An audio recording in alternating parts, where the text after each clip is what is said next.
They found her standing, not sitting, not lying, standing. The Queen of England, the Virgin Queen, Gloriana herself, dead, yet refusing to fall. It was the early hours of a cold March morning in 1603. The palace was silent, too silent. Even the wind outside Richmond seemed to hold its breath. Elizabeth Tudor had not spoken for days. She had stopped eating, stopped sleeping, stopped allowing anyone near her. Only the flickering candlelight bore witness to her descent. A slow crumbling, not of body, but of will. She stood for hours, then days, wrapped in her mourning robes, eyes red, hair thin, fingers trembling, clinging to nothing but air and memory. She would not lie down. She would not rest. She feared that if she did, she would never rise again. And she was right. When they came to lift her, she had already gone. Her breath stilled, her body cold, but her back still straight. She died on her feet. The last great queen of the Tudor line refused to bow to death. But how did we get here? How does a woman, born into scandal, raised in silence, crowned in fear, live to become the most powerful monarch of her time, only to die alone, standing, too afraid to sleep? This is not just the end of a queen. This is the unraveling of a soul. A soul haunted by ghosts, buried regrets, unfinished wars, and a mirror that grew crueler with each passing year. Let us go back to where the silence began, back to the little girl whose mother was beheaded, to the child who learned to smile through danger, to the woman who never married, because power was the only hand that never betrayed her, back to the first crack in the crown. But before death turned her into a statue, before the silence swallowed her court, there was a life, a storm, a crown built on ash and blood. And that life began in fear. She was born to a scream, not hers, her mother's. Elizabeth Tudor came into the world on September 7th, 1533, not to joy, but to disappointment. Henry VIII had waited years for a son. What he got was a daughter. And not just any daughter, the child of Anne Boleyn, the queen the world called a witch, a temptress, a usurper. The cradle was gold, but the air around it was ice. There was no festival, no 21-gun salute, no bells of celebration, only whispers. Another girl, another failure, another disappointment to the crown. Her mother tried to love her, but Anne Boleyn's days were already numbered.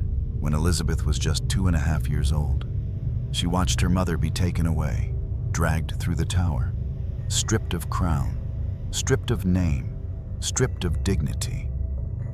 On a cool May morning, Elizabeth became the daughter of a traitor.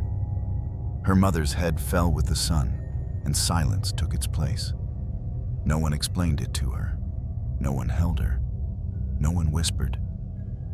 She did nothing wrong. Only the stone halls remained, and they echoed louder than any voice. She was declared illegitimate. Her title was stripped, her future erased. Once a princess, now just a child with a shadowed name, a Tudor by blood, a Boleyn by curse. She was moved from place to place, not as a cherished heir, but as a ghost of a failed dream. Tutors taught her to smile, but not to trust. She learned Latin, Greek, history, but never how to cry. And so she grew not with love, but with watchfulness. not with praise, but with quiet suspicion. Even her hair, that brilliant flame red, was both a gift and a warning. "You are your father's daughter," they said, "but your mother's shadow lives in you." Elizabeth did not learn how to be loved. She learned how to survive. While others danced, she listened. While others married, she studied. While others believed in fate, she believed in caution. The throne was never meant for her. It was for Edward. Then Mary. Then chaos. And then, against all odds. When she was 25 years old, after decades of exile, rumors, and near executions, the crown landed on her head like a blade. Sharp, cold, heavy. Queen Elizabeth I, the girl who was never supposed to rule. The girl born of a disgraced queen. The girl whose name once disappeared from royal records, now held the destiny of England in her gloved hands. But the kingdom didn't see the little girl inside her. The one who never had a mother's kiss. The one who watched heads fall before she could spell her own name. They saw only the crown and the miracle. A woman on the throne, a virgin, a savior. Gloriana, they called her the Light of England. But she still remembered the darkness. They painted her in white and gold. But her memories were crimson and gray. Every time she walked past the tower, she didn't see stone. She saw blood. Every time she looked in the mirror, she didn't see power. She saw Anne. She was loved, yes, but she was never held. She was praised, but never touched. She was not raised to be queen. She was raised to hide, to wait, to listen, to never fall asleep first, because that's when they strike. And now she ruled. But she ruled alone, because to trust was death. And she had already seen too much of that. She wore her crown like armor, not to shine, but to survive. Because Elizabeth I was never meant to be remembered as a woman, only as a symbol, a myth, a legend carved in stone, to hide the girl born from screams. There is a silence that doesn't come from lack of sound, but from the absence of trust. Elizabeth wore the crown like a fortress, but even stone cracks when the wind is sharp enough. In her early years as queen, she laughed, she danced, she debated philosophers and crushed rebellions. To the world, she was brilliant, fearless, unshakable. But to those who were close, too close, they saw something else, a woman afraid to be touched. She refused to sleep in the same room twice. She avoided mirrors after midnight. She demanded silence in her chambers at dusk. She kept her ladies at a distance of 3 paces, always. Some thought it was royal pride. Others whispered it was vanity. But those who paid attention knew it was fear. Elizabeth trusted no one, not because she was cruel, but because everyone she had ever loved had vanished. Her mother was executed. Her father turned cold. Her half-sister Mary kept her in the tower under suspicion of treason. Her closest companion, Robert Dudley, was the one man she almost allowed in. Almost. But even he carried shadows. A wife who died mysteriously. A reputation wrapped in scandal. She loved him. Yes. But she loved safety more. There are letters, now yellow with age, where Elizabeth writes in code, pauses mid-sentence, crosses out names, adds cryptic symbols in the margins. They aren't love letters. They're maps of doubt. As the years passed, she watched her court age, then vanish, one by one. Some fell in battle, others to plague, and many more fell to her silence. Elizabeth was not cruel, but she could not afford attachment. Every relationship was a risk, every closeness a sword at her throat.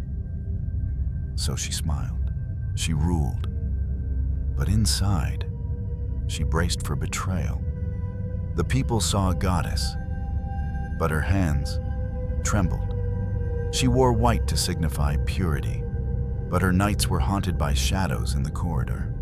She never married, not because she didn't want love, but because marriage meant surrender. And she had already lost too much of herself.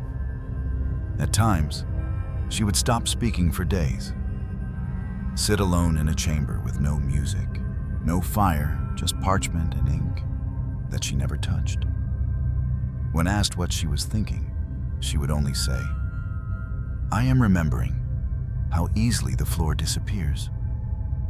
She heard voices, not from madness, but from memory.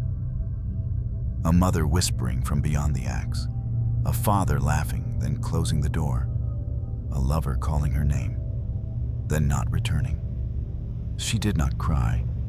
She could not afford the luxury of grief. But she did something more terrifying. She endured. Sometimes the cracks were visible. Her physicians noted long episodes of insomnia, paranoia, severe weight loss, periods of staring at nothing for hours. In one record, a servant noted, "The queen held her breath for a full minute, as if waiting to see if the world would vanish." She developed a habit of tracing the stone walls with her fingertips, as if checking they were still there. One evening, she tore off a ring, a signet from her mother, and dropped it into the fire. When asked why, she replied, "Because ghosts don't need jewelry." But the deepest crack was the one no one saw, not even her. She began to fade, not in power, not in reputation, but in being. She stopped eating certain foods, claimed some were cursed, refused to drink from cups not sealed by wax, demanded her food be tasted 3 times, not once, not twice, 3, always 3. They thought it was poison she feared. But no, it was loss. She feared the world would slip from her again, that love would rot in her hands, like it had so many times before. So she surrounded herself not with people, but with rituals. The same chair, the same candle, the same path from window to door, every single day.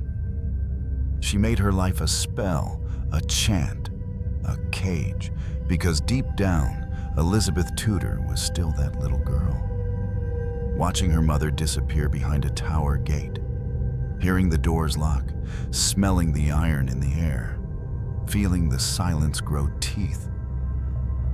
They called her immortal, unshakable, the Virgin Queen, the warrior.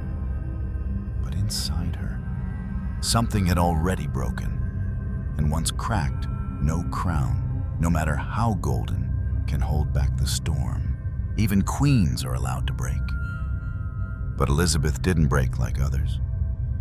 She collapsed inwards, like a cathedral whose cracks had gone unnoticed. Until one day, the ceiling simply gave way. The year was 1588. The Spanish Armada had been defeated. England sang. The Virgin Queen was triumphant. But that autumn, as the leaves fell, so did her heart, Robert Dudley, Earl of Leicester.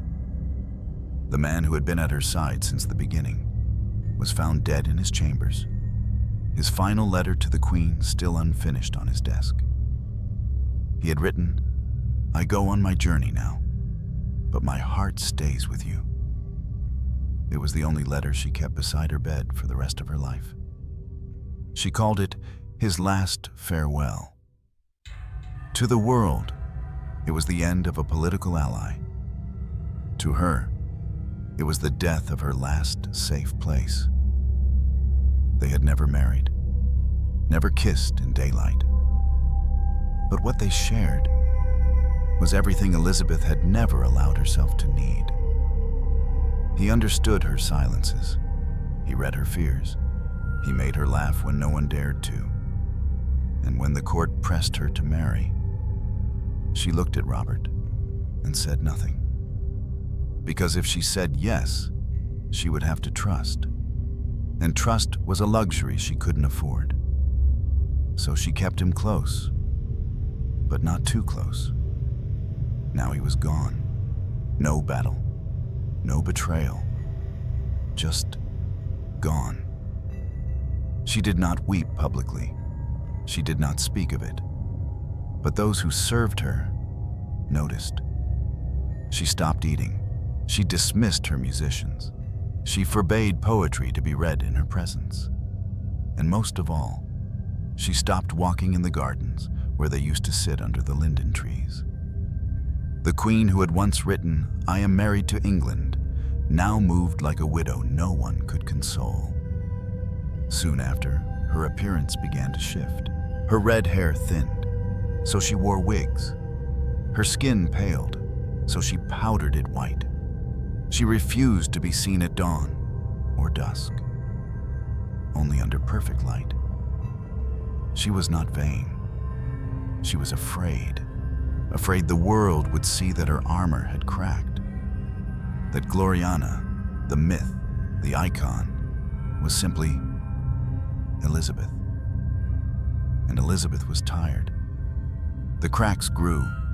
She began to forget names, lose track of days, speak to the air when she thought no one was near. She withdrew from court for weeks. Her letters grew shorter, then stopped. Rumors spread. Has the queen gone mad? Is she dying? Has the devil come for her at last? But no, what had come for her was grief. The grief she had postponed all her life, the grief she never dared to feel for Anne, or Edward, or Mary, or her own youth. It came now, all at once, and it devoured her. In one entry from her personal physician, it's written, "Her Majesty refuses all meat, all wine. She will speak no word of Leicester, but she stares at his ring for hours." The queen does not sleep. She floats in silence. In those months, Elizabeth began to lock her doors at night. Not just from fear, but from a growing suspicion that even time itself was hunting her. She refused music, then mirrors, then visitors. And finally, she refused sunlight. It was during this time that her ladies-in-waiting reported an odd behavior. She began lighting a single candle, placing it in front of a portrait. Not of herself, not of Henry, not even of Anne, but of Robert. She would sit, stare, not speak. Some say she whispered to it. Others say she just breathed. But every night, when the candle burned low, she would blow it out and say, softly, "No more fire, no more lies." This was not madness. This was mourning, delayed for decades, and now unleashed like a sea breaking a dam. She wore white, but inside, everything had turned black.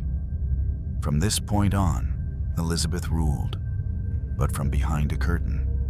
She still appeared at court, still gave speeches, still made decisions. But the woman who had once outwitted kings, the woman who had stared down empires, was no longer standing from power. She was standing so she wouldn't fall into herself. Robert's death did not end a romance.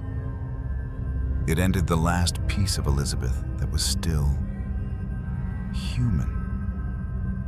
From here on out, she was a ghost in a crown, a woman embalmed in white powder and ritual, a queen made of memory and silence. And when the court asked her, years later, why she had never married, she did not answer. She simply looked at the candle beside his portrait and said, "Because the fire always burns out. Power, when held too long in clenched fists, begins to bleed." Elizabeth I had ruled for decades, and in that time, she had built an empire of silence, ritual, and image. But now, the cracks weren't just inside her. They were showing on the outside. Her council began to whisper behind closed doors. She wouldn't name an heir. She refused to speak of succession. She delayed state matters with long silences and sudden disappearances. There were days, sometimes weeks, when no one saw her. Her guards stood watch over locked doors and drawn curtains, while ministers exchanged glances and wrote letters and prepared for a future no one dared speak aloud. The queen is no longer what she was, a diplomat wrote, and yet none dare move forward while her shadow remains on the throne. She had become a paradox, a woman feared not for her wrath, but for her withdrawal. She no longer raged. She simply watched, eyes glassy, smiles slow, hands motionless for minutes at a time. Her ladies whispered that she sometimes stood by the windows for hours, not blinking, not breathing. At court, the mood shifted. Once, her presence brought awe. Now, it brought unease. No one knew what she would say, or whether she would say anything at all. Sometimes she would walk into the chamber, pause mid-step, and ask, "Why are you all dressed for mourning?" They weren't, but perhaps she was. Her rituals grew stranger. She refused to allow black clothing in her presence, then wore it herself for weeks. She ordered her musicians to play songs from her childhood, then screamed when they played the wrong key. She demanded total silence at dinner, then whispered stories to an empty chair. One evening, she declared, "There is a man in the wall. He knows the end before I do." No one dared ask what she meant. Parliament grew impatient. They begged her to name a successor, to secure the peace of England. But Elizabeth, with eyes sharp and tired, replied, "I will have no successor while I still breathe. To name one now is to dig my grave before I lie in it." Her words, once law, now stirred anxiety. The Privy Council held emergency meetings. Whispers of abdication surfaced. Even allies began to question, is the Queen still fit to rule? But how do you remove a legend? How do you tell a woman who defeated kings, commanded oceans, and shaped the world that the world no longer needs her? Elizabeth was not mad, but she was becoming something else. Not woman, not ruler, but symbol. One that could no longer change, only haunt. She began to fear the young. Anyone under 30 was eyed with suspicion. She called them the impatient ones and refused them court appointments. She feared laughter. She feared music. She feared anything that moved too quickly, as if time itself was conspiring to erase her. Visitors to court described her as a ghost. One ambassador wrote, "The Queen appears as if carved from ice. She walks with grace, but not warmth. All who enter her presence lower their voices, as if in a chapel of grief." She dismissed long-trusted advisors, locked herself in her private chapel, whispered to the walls. Some said she had finally lost her mind, but others, those who knew her heart, knew the truth was far more tragic. She was preparing to vanish. She had become the very thing she feared, a monarch whose court feared her sorrow more than her power. She was no longer the mother of the realm. She was its relic, and relics are worshipped, yes, but also locked away. By this time, even her physicians were unsure. Was it grief, illness, age, or had the weight of memory become too much? She began refusing food again, refusing sleep, refusing even to sit, preferring to stand, as if staying upright meant she still ruled. But what she ruled now was a kingdom made of shadow and routine, a ritual throne, a fading myth, a crown that feared its own reflection. "Why does no one dance anymore?" she asked once, out of nowhere. A lady in waiting answered softly, "Because we are waiting." Elizabeth turned to her for the first time in days and whispered, "Then wait standing, as I must." In that moment, everyone realized the queen was not clinging to power. She was clinging to form, to shape, to the last threads of meaning in a world that had already moved on.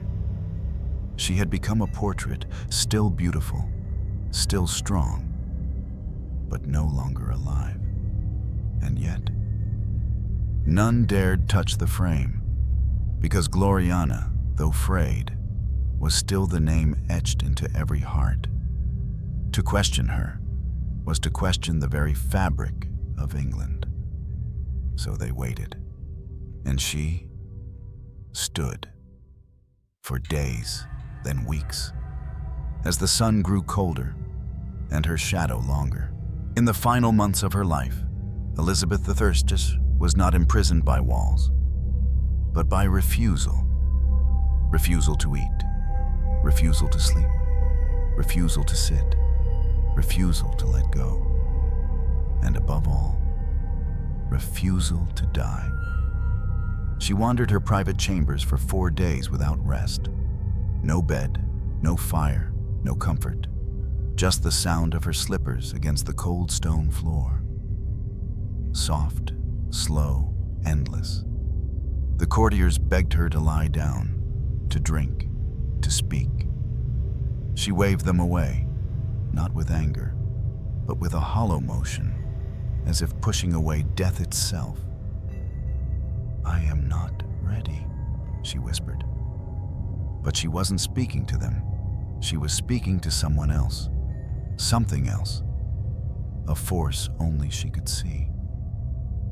She sat in the same chair for hours, then stood again, pacing, talking to herself, to the walls, to her mother, to Robert. At times, she wept. Other times, she stared, unblinking. And sometimes, she laughed, not out of joy, but the kind of laugh that comes when the world no longer feels real. Her ladies-in-waiting were terrified. They rotated in pairs, watched from the door, kept journals, frantic entries filled with, "She speaks to the dark. She will not eat again." Her hands shake when the mirror is uncovered. She stands still for hours, as if waiting for judgment. Her body began to betray her. She grew skeletal, her skin gray, eyes ringed in purple. Gums bled when she brushed her teeth.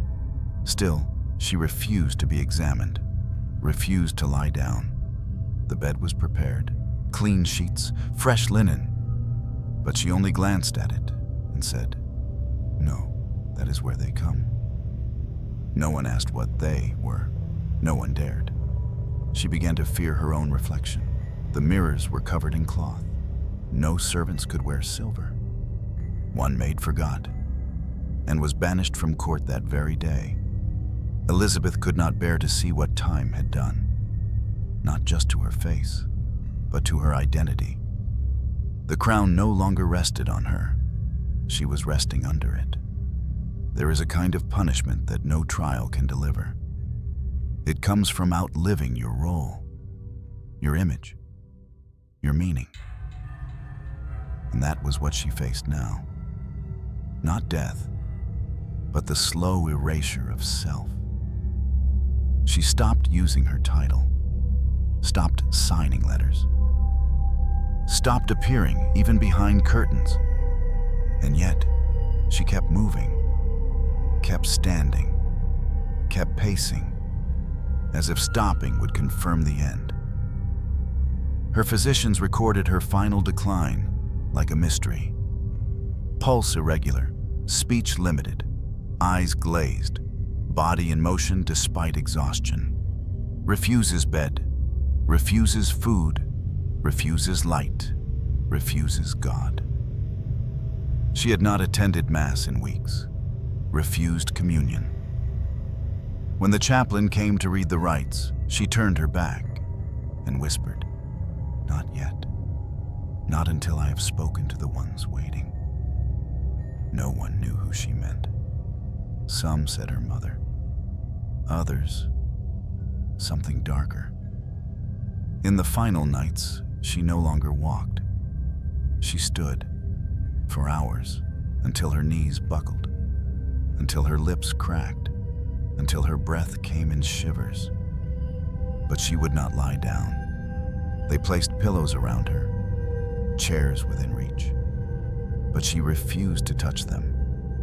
She held on to the last symbol of will she had, uprightness. On the fourth day, her knees gave. She sank slowly to the cold stone, still refusing help, still upright, barely. And when they tried to lift her, she hissed, "No hands, no more hands." It was her final rebellion. Not against England, not against Parliament, not even against death, but against the collapse of identity. Elizabeth Tudor had built herself into a myth. Now the myth was crumbling, and all that remained was a woman in pain. She died before she stopped breathing. She was gone. Even as her eyes remained open, even as her spine stayed straight, even as the palace waited, in fear, in reverence, in helpless silence. She was not murdered. She was not executed. She was not forgotten. She was dismantled, slowly, ritually, by her own hand. And when she could no longer stand, when her bones gave out, when her soul could no longer find a place to cling, she fell, not into arms, not into peace, but into the one place she had refused all her life, the bed. And in that bed, without crown, without ceremony, without witness, "Elizabeth, I let go. No music, no final decree. Just breath, slowing, and then gone. But that is for another chapter. For now, remember this. She stood longer than anyone expected, longer than any soul should have to. And when she fell, the world did not cheer. The world held its breath, because something larger than life had just disappeared. It happened at dawn, March 24th, 1603. The sky over Richmond Palace was gray, not with clouds, but with stillness. Even the birds seemed to pause their song. Inside the royal chamber, the candles had long since burned out. The bed, finally touched, was quiet, and in it, she lay. Elizabeth Tudor, Queen of England, the last of the Tudor bloodline, was dead. There were no screams, no alarms, no royal bell tolling through the streets. The servants did not rush. The guards did not bow in urgency. They stood, awkward, unsure of the protocol for a monarch who had died without ceremony. Her body was not found by a court physician, nor a bishop, nor a trusted advisor. It was a lady in waiting, barely 16, who noticed the Queen had not blinked in hours. She stepped forward, whispered, touched Elizabeth's hand, and recoiled. Cold, still, gone. They waited 3 hours before telling the council. Not out of fear, but out of uncertainty. She had not left instructions. No will, no official pronouncement of succession. No last words. Only her body and silence. A silence so complete, so thick, it seemed to settle in the stone walls of Richmond like dust that would never be swept away. They wrapped her gently. No trumpets, no banners, no God save the Queen, just linen and careful hands. She was carried not through halls of glory, but through servants' corridors, avoiding public eyes, because the image of Elizabeth, strong, radiant, eternal, could not be allowed to be seen crumbling. Even in death, they protected her legend, because her myth was no longer hers. It belonged to England now, to history, to those who would paint her not as human, but as icon. But in that moment, she was simply a woman with bones, with memory, with regrets she had never spoken aloud. There were no bells, no mourning crowd, no voices lifted in grief, only the sound of fabric folding, the soft echo of footsteps, and the slow closing of a heavy wooden door. Some said she died with peace on her face. Others said she looked terrified. But most agreed. She looked empty, not defeated, not triumphant, just absent, as if her soul had left long before her body did. There was no funeral that day, no immediate burial. For days, her body remained in Richmond, watched over by guards who whispered prayers but could not say what they were praying for. Some claim her ghost remained, walking the halls, still in white, still standing, still searching, not for her throne, but for a hand to hold. It took 2 weeks before the royal barge moved her body to London. The people, at last, were told. And the city changed. Shutters were drawn. Markets paused. Children stood in silence, because even those who had feared her had loved her in their own way. And now, she was gone, but she had planned nothing, left no heir, no epilogue, only a question. What happens to a country when its last myth disappears? Her body was embalmed, painted, posed, not to preserve dignity, but to preserve the image. The final viewing was not of Elizabeth the woman, it was of Elizabeth the mask. Rouged cheeks, wig perfectly placed, gown of gold thread, eyes closed but mouth slightly open, as if her final breath had tried to say something, but failed. And still, no great speech, no public grief from the crown, because to mourn her openly was to acknowledge that she had been mortal, and England was not ready to admit that. So they wrapped her in symbolism, wrapped her in silence, and buried her, not in glory, but in careful forgetting. The end of an era did not come with thunder. It came with a door closing so softly that no one heard it, until they turned around and saw no one was there. The real Elizabeth Tudor died in silence. But the idea of Elizabeth was just beginning to speak. As her body cooled, the scribes began writing. Not obituaries, but mythology. Gone was the woman who paced at night.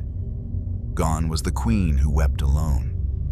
Gone were the whispers of decline, of fear, of ghost-like rituals. Instead, the court painted a new ending. She died with grace, with strength, with faith. They edited out the trembling, the hallucinations, the refusal to lie down. And in their place they wrote, "She passed as a monarch should, upright, divine, at peace." A new mask was carved, not of wax, but of language. Elizabeth the woman was buried. Gloriana the legend was born. Bards wrote poems, epic, radiant, exaggerated. She was the Virgin Queen, crowned by God, unbroken by man, untouched by time. Painters rushed to immortalize her, no longer aged, but ageless.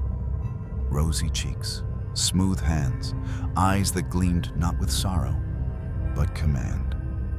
The final portraits showed not a 69-year-old woman who stood until she collapsed, but a goddess in pearls and armor. The truth was too delicate, too raw, and so it was covered with fabricated perfection, the uncomfortable silence of her final days. Redacted. The indecision over her heir, glossed over. The lack of final words, replaced with imagined wisdom. She said, "I see a light before me." No, she didn't. But they needed her to, because England could not bear to admit that its greatest monarch died like anyone else. Afraid, alone, uncertain.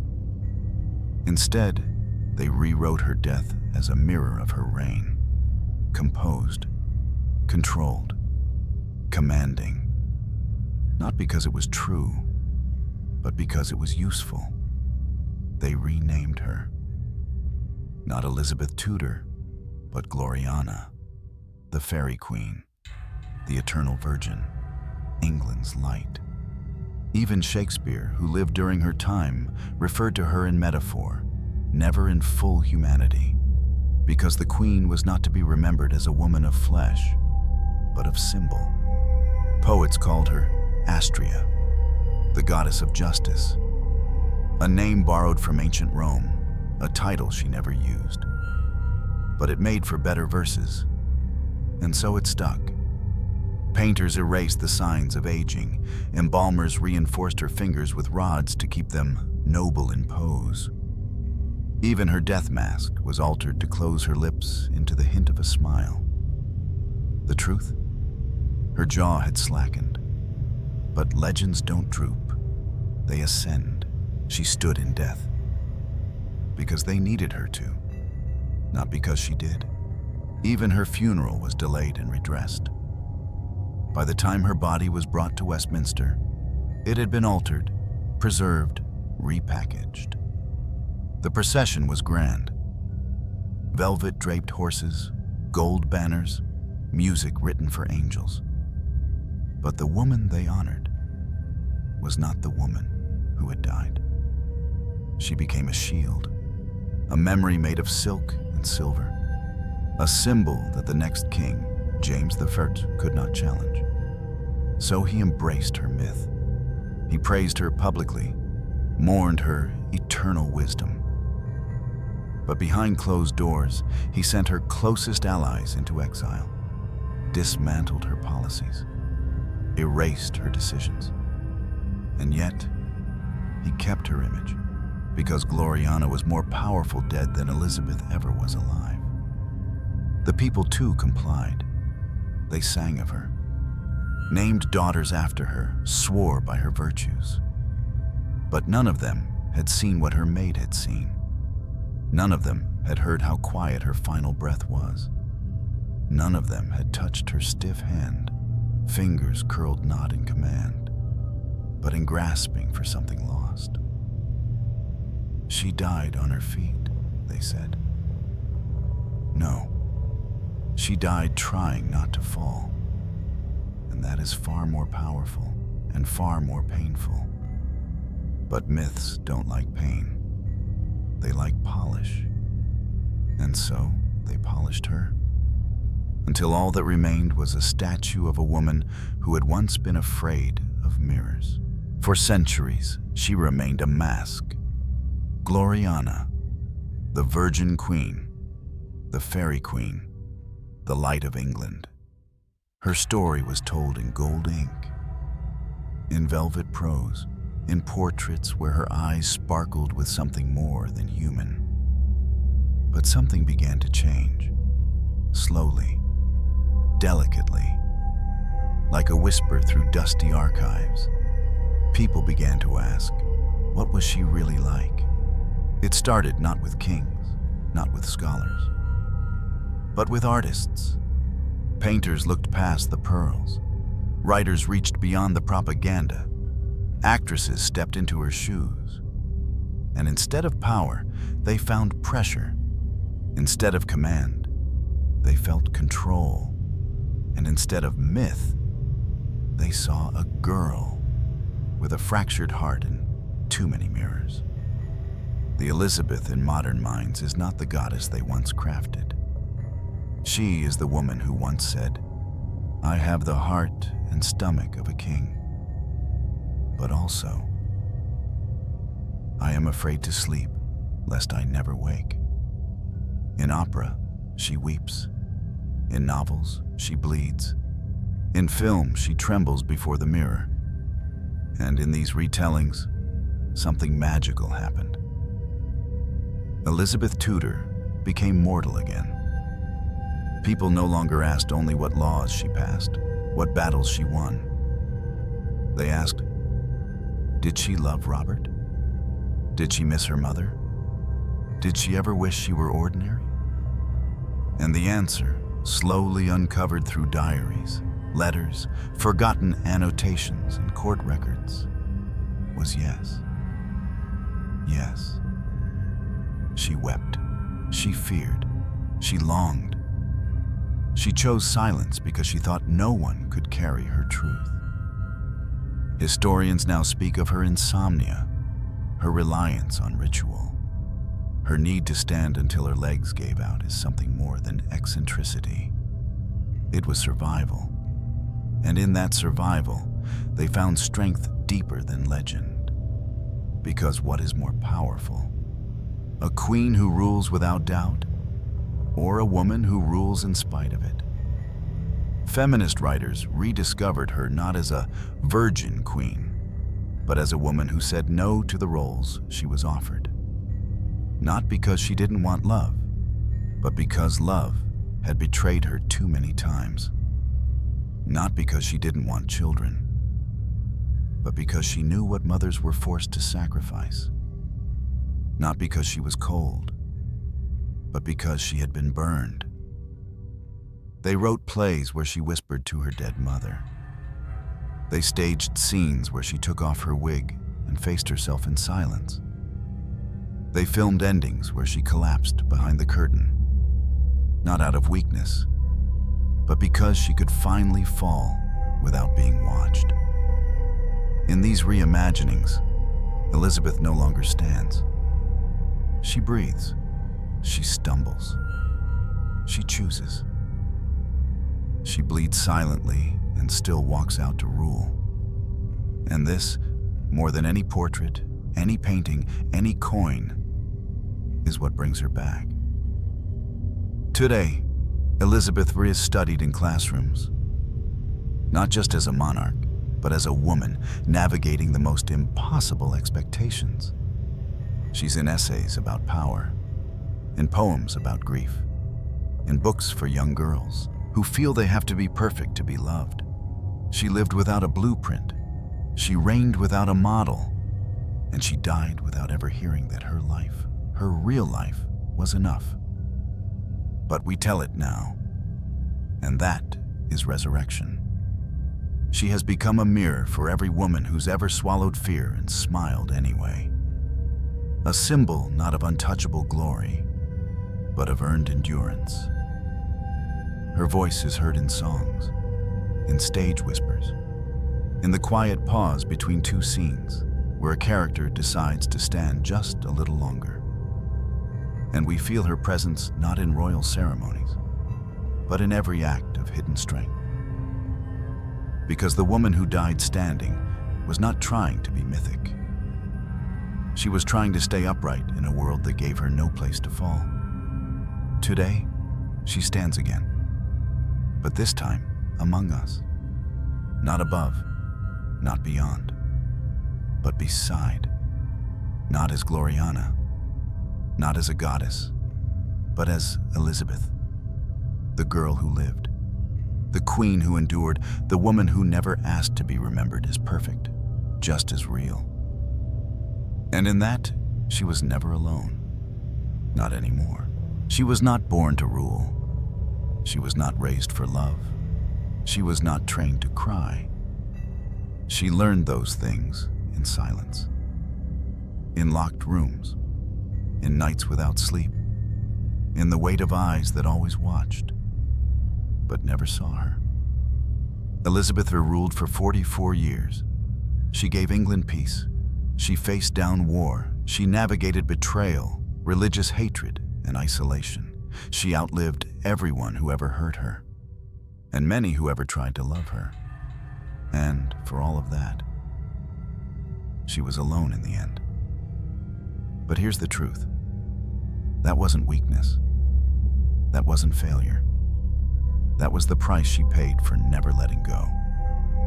We call her the woman who died standing, like it's a legend. But what if it's a warning? What if it's not meant to impress, but to break our hearts? She stood because she thought she had to. Because if she fell, who would catch her? She stood until there was nothing left to hold. And how many of us live the same way? We smile through pressure. We hide our fear. We push forward. We endure. We stand long after our hearts have asked us to rest. Not because we are strong, but because we're afraid of what falling might reveal. Elizabeth is not just a historical figure. She's an archetype, a mirror held up to anyone who has ever been expected to perform without pause, to lead without failing, to shine without cracking.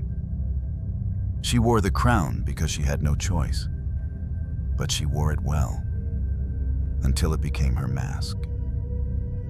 And the tragedy isn't that she died alone. It's that she wasn't allowed to die any other way. Because the world wanted Gloriana, not Elizabeth, but we. We get to choose differently.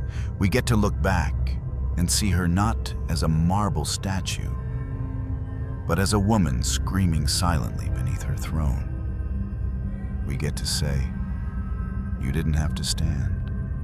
You didn't have to be perfect. You were enough, even when you trembled.